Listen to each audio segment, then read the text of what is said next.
কথিত আছে হিন্দু ধর্মের প্রধান দেবতা হলেন ব্রহ্মা, বিষ্ণু এবং মহেশ্বর।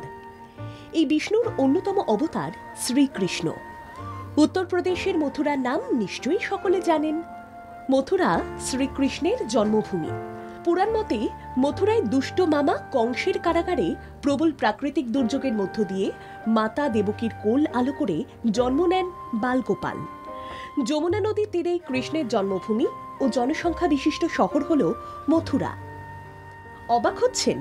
ভাবছেন আজ হঠাৎ রাজ্যের কোনো প্রান্তে সফরে নিয়ে যাওয়ার বদলে এত মথুরার কথা কেন বলছি? আসলে উত্তরপ্রদেশের মথুরার মতো বাংলাতেও রয়েছে এক মথুরা।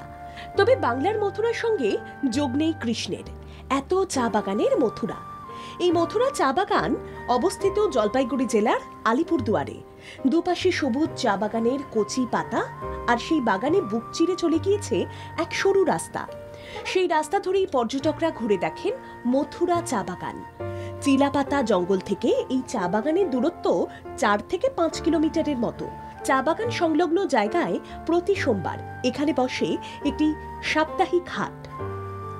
সাধারণত শহর অঞ্চলে এখন শপিং মলের চাহিদা এতটাই বেড়েছে যে চোখে আর দেখা যায় না সাপ্তাহিক হাট। মথুরা চা বাগান সংলগ্ন এই হাটে বসে প্রচুর দোকান। সংসারের নানা সামগ্রী থেকে শুরু করে হেঁসেলের সামগ্রী কিনতেও বহু মানুষ সপ্তাহে পৌঁছে যায় এই হাটে। জুতো, জামাকাপড়, মুদিখানার সামগ্রী সব কিছুর দোকান বসে। এই হাটের দামও খুব একটা বেশি চড়া নয়। এই চা বাগানের মধ্যে দিয়ে এগুলি সরু রাস্তার ধারেই দেখা যায় এক সাদা রঙের শিব মন্দির। শিবরাত্রি বা বছরের মহাদেবের আরাধনার বিশেষ দিনগুলিতে এই মন্দির চত্বরে ভক্তদের ভিড় রীতিমতো নজর কাড়ে।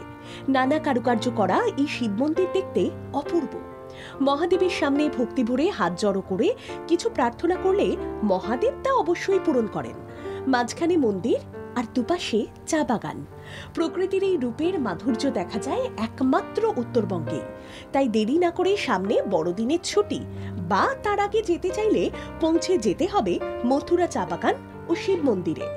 যেতে গেলে আপনাকে ট্রেনে করে পৌঁছে যেতে হবে নিউ জলপাইগুড়ি। সেখান থেকে গাড়ি ভাড়া করে পৌঁছে যেতে পারবেন এই চা বাগানে।